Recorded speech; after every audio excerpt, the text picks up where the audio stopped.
cavalry coming to save Packers season. Count me in the camp that thought Brett Hundley and Mike McCarthy would do better than this.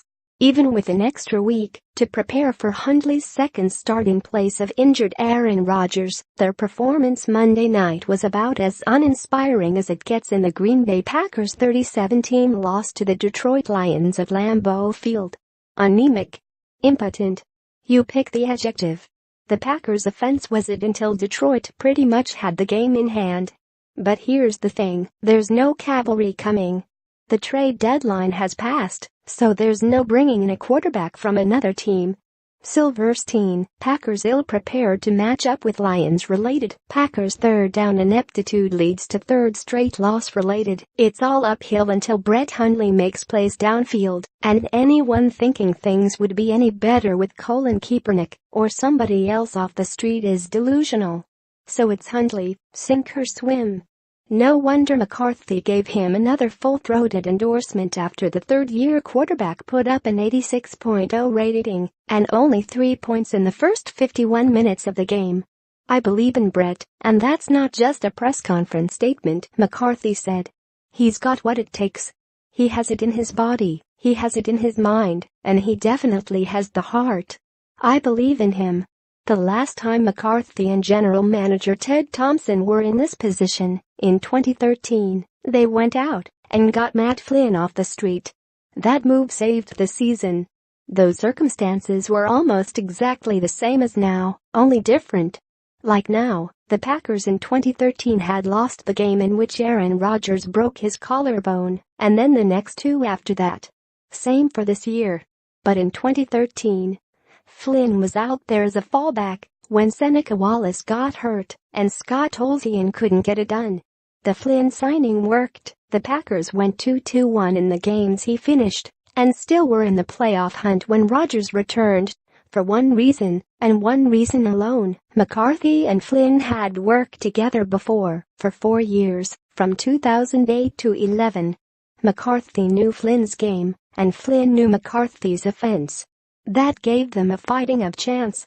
Just like Miami Dolphins coach Adam Gase could bring Jay Cutler in off the street and win a few games this year because they'd worked together in Chicago, McCarthy could make things work with Flynn.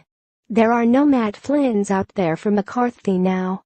The closest thing would be Brett Favre, who is 48 and 7 years removed from his last NFL game.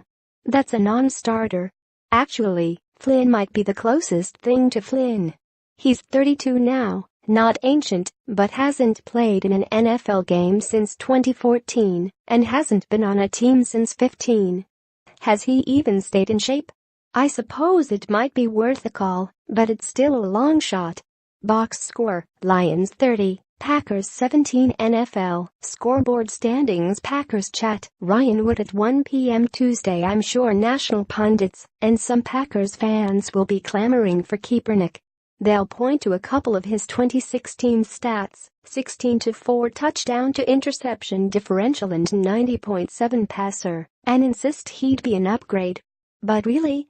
Don't forget, Kaepernick also was 1-10 as a starter with San Francisco in 16. The 49ers averaged only 18 points in the games he started.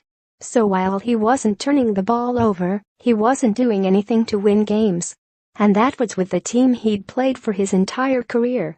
What chance would he have coming in at mid-season to a new coach and new team?